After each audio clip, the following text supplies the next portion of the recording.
At this exact moment, how do you feel about yourself?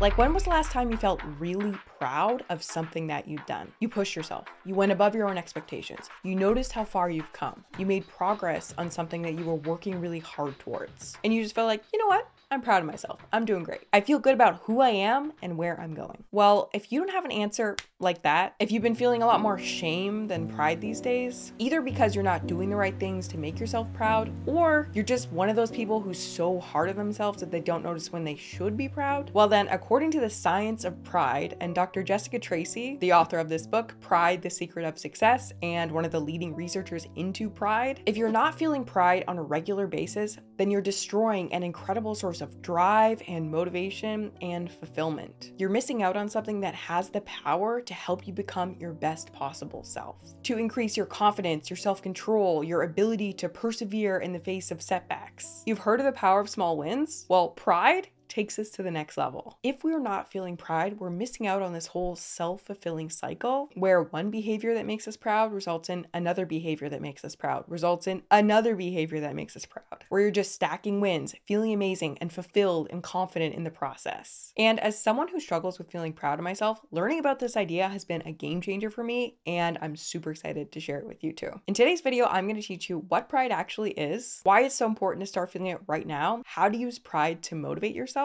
plus all those negative associations about pride and where they come from. So first off, what exactly is pride? Well, it turns out pride is actually an emotion. Pride is the pleasant emotion we experience when we're working toward or we've achieved something that's meaningful to us. It's an emotion that's all about the self, and we feel it when we see ourselves as meeting or even exceeding some goal that we have for our identity, for the kind of person we want to be. So pride's what we feel when we feel like, hey, you know what? I'm doing something or becoming something that I really want to be. It's feeling good about ourselves because of something that we've done. And it turns out that this feeling performs a very important function. It exists to motivate you to do great things. Yeah, seriously, we apparently have a built-in emotional system meant to push us to do great things. But before we can explain how it motivates us and how we can use it to motivate ourselves, we first need to explain a little of why we even have it in the first place. So apparently pride is an evolutionary adaptation. We evolved to feel pride as a means of becoming and demonstrating to other people that we are valuable, that we are successful, resourceful, that we can do important things and are therefore deserving of a higher social ranking within our group. But pride isn't just about showing off. It's about being driven, being motivated to do things worth showing off about. Pride is about becoming the type of person worth being proud of. Why? Because if the year is 10,000 BC and we're all living in hunter-gatherer tribes, everyone needs to be valuable. Everyone needs to have unique skills that contribute to the group's survival. And the more valuable you were to the group, the more other people cared whether you lived or died. So the woman who had specialized knowledge about medicinal plants because that's what she was drawn to, or the guy who made the sharpest arrows because that's what he was drawn to, that was his craft. These people will be very valuable members of their groups. And as a result, other members of the group would be more than willing to support these people, care for these people, cooperate with these people, mate with these people. People needed a pull toward acts that would make others value them. The feeling of pride is an internal reward that draws us towards such acts. So pride exists essentially to guide you toward, to motivate you toward doing stuff that makes you a more valuable human being. And if you think about that, that means it could be motivating you to do anything from achieving goals, to skill development and honing of any sort, to motivating curiosity and discovery and knowledge of the world, to motivating you to be healthy and strong. And it's even part of why we're into really, really niche hobbies, because you need people to pursue a wide variety of skills and interests. You need people to follow their own unique curiosities and likes and desires. And you need people to be so invested in whatever it is they're chasing that they don't just give up when it gets hard. And therefore, if we want to feel more motivated to do all of these things, maybe pride is the answer. But pride isn't just about making ourselves valuable to society, especially now. Because we have self-awareness, pride is also about making ourselves valuable to ourselves.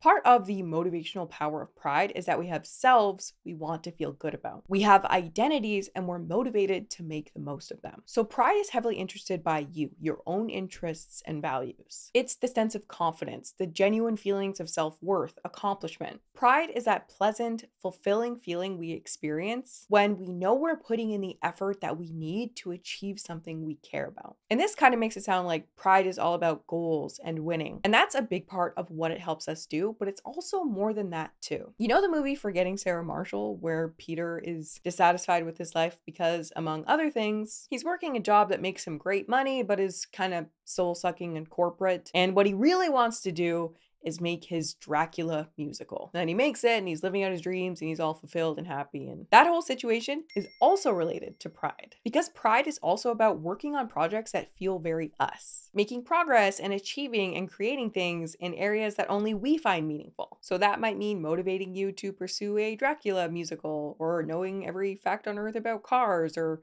staying up late at night researching whatever obscure interest you're into. Asking ourselves what it is in life that makes us feel that sense of pride. This question can potentially point us in the direction of the kind of self that we want to be. Which means that if you haven't made yourself proud in a while, you can't think of a time that you last felt pride. Maybe it's because you're not doing enough for yourself. You're not bringing enough of you into the world.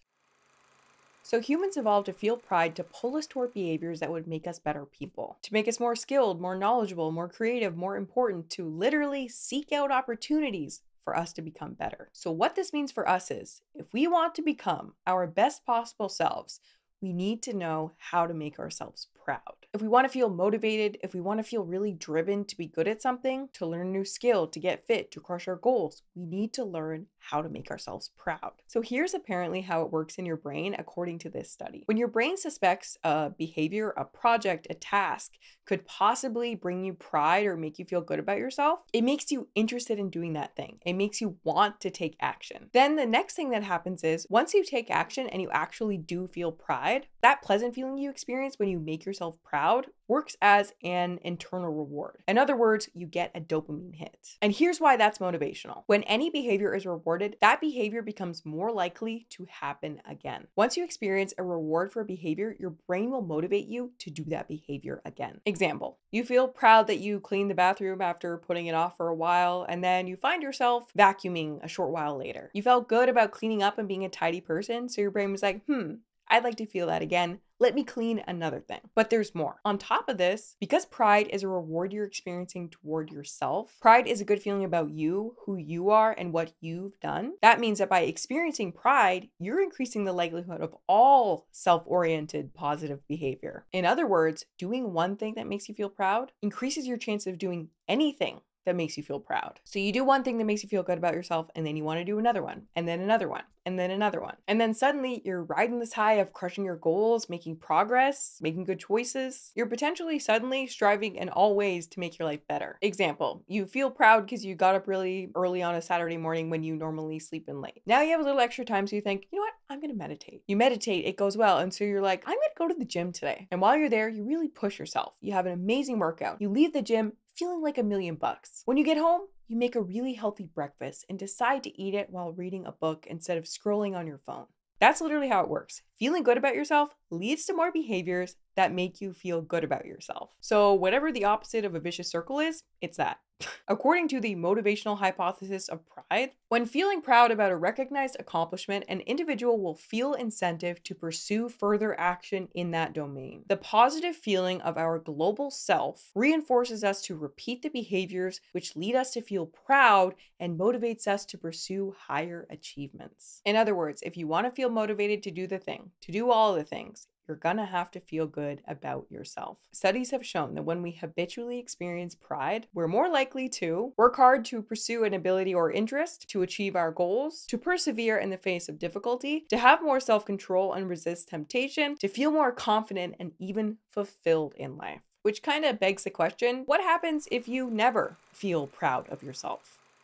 Pride is this motivational force. If it's the motivational source behind all human achievement, according to the author of the book, Jessica Tracy, it really makes you wonder, well, then what happens if you're not proud very often? What happens when you feel bad about yourself most of the time rather than good? What if you're either not doing anything to make yourself proud, or you're just terrible at recognizing when you are doing well? You're bad at noticing when you're doing something worthy of your own pride. Well, think about the reverse of what we just discussed. If your brain is predicting that most behavior, most endeavors, most projects will not bring you any sort of pride, well, then you're probably not going to feel very motivated to do that thing. That system that's supposed to turn on to get you to want to do that thing, probably not going to turn on. And the book really doesn't get into this at all. Actually, didn't get into like most of this video.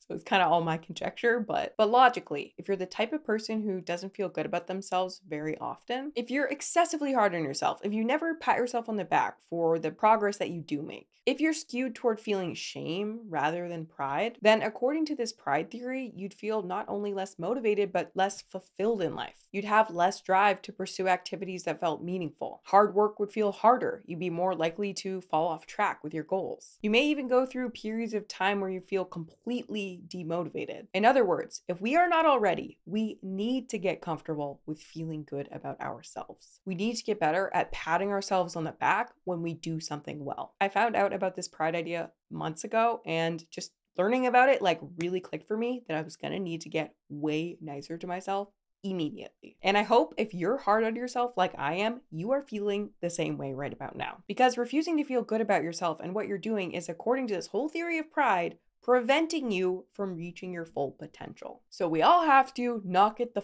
off.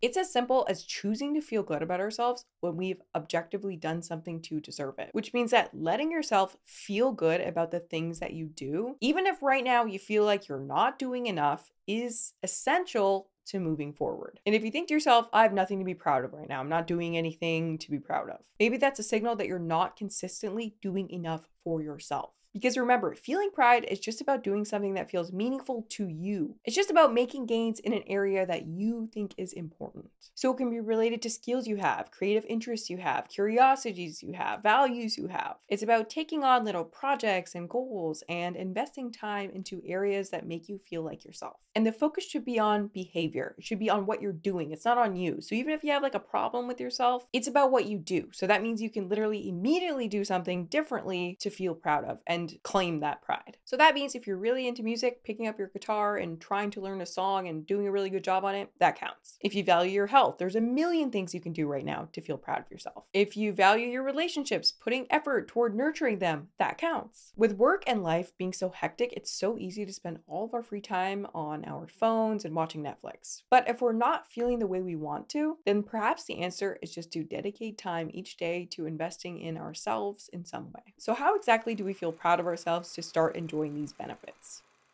Well, as I kind of mentioned earlier, but not really, there are two types of pride, and the kind we've been discussing thus far is called authentic pride. And we experience authentic pride when we like who we are because we see ourselves as working hard towards some accomplishment that carries meaning for us. In other words, authentic pride is all about action and achievement. You experience it when you're doing something or you've done something that you're pleased with yourself for. But that does not mean just big goals, special achievements, major projects completed. After reading this book, I realized I had the bar set way too high for what I would allow myself to feel proud of. So step one, lower the bar. There are obvious ways to make yourself proud. Achieve a goal, face a fear, bust through a really tough obstacle, work really hard on something difficult. All that stuff is obvious. But if we want to get the most out of the motivational power of pride, it's in our best interest to lower the bar. I kind of thought you only deserved the feeling of pride when you achieve something really, really great. I thought it was reserved for special moments like big achievements. But think about everything we just discussed. Pride is meant to motivate you to do the work. So if you're waiting until you win a Nobel Prize for what you're working on, then the path to get there is probably going to feel like shit. So lower the bar. Any meaningful movement in a positive direction counts. And that means the behavior can be super small as long as it's meaningful action to you and your life. And what I mean by that is, if you haven't folded your laundry in a long time, allow yourself to feel good about it when you finally do. If you want to do it again and do it sooner next time, then don't shame yourself for not doing it fast enough. Feel good about the action that you did take. It's as simple as any time you take genuine positive action for your life, feel good about it. Now, I'm not saying to do all of this when you do like a little tiny thing. You're not trying to lie to yourself or blow smoke up your own ass. And you don't want to feel so satisfied with the little thing that you've done that you feel like you don't need to continue. What I'm talking about is it's just one of these, okay? Because doing that is going to build your little motivational fire to do the next thing, and then the next thing, and then the next thing. And suddenly the things you're trying to do are going to get bigger and bigger and bigger. It's just giving yourself credit where credit is due. Look around you right now. There's something you've been putting off or something that you could do right now to make your life better in some way. Do it and then feel good about it, and you've started the chain. Next, getting more specific, here are the two main ways that you can make yourself proud. You can either A, do something new, or B, do something better. In the case of doing something new, this means behaving differently than you have before in some way. Learn a new skill, try a different type of exercise, get up earlier. Behaving out of your norm in a positive direction equals doing something new. And by new, I don't mean something you've never done before in your life, just something out of the ordinary. Do the laundry, make the phone call, do whatever little thing that you need to do. And B, in the case of doing something better is about effort. Where can you put in more effort than you've been putting in previously? Where can you do more than you've done before? Any effort beyond your previous level of effort counts. I find on the days where I consciously cultivate pride, where I do more new things or out of my ordinary things and I put in more effort, it's been such a source of momentum. Like I get so much more done. I'm feeling myself and making great decisions all day long. I make a little game out of it and I quite literally feel unstoppable on the days where I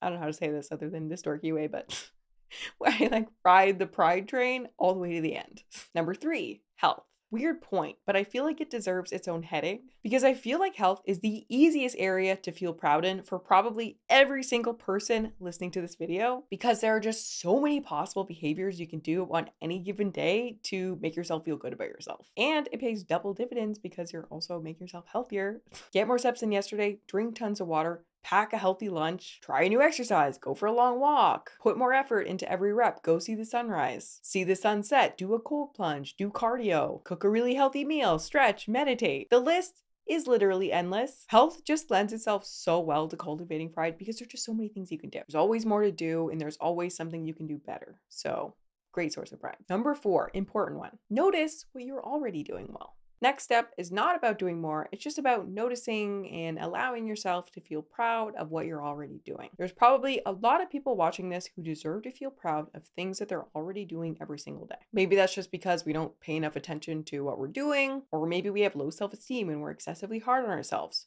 Whatever it is, there's probably a ton of people here who need to take a minute and pat themselves on the back for what they're already doing. In some of the studies that I looked at, people who were more prone to feeling shame were also prone to feeling less pride. Their behaviors were just less likely to bring them pride, to make them feel proud no matter what they were. So if this is you, if you feel shame often, or like I said, you're just not good at noticing, make a habit of paying attention and patting yourself on the back and noticing when you do something new or do something better. And if you're the type of person who's right now thinking, no, I seriously have nothing to be proud of at all, take you out of the equation. It's about behavior. If you do something objectively better before, something in a positive direction, take that win and feel proud of what you've done, because that's potentially the pathway out of the way that you're feeling currently.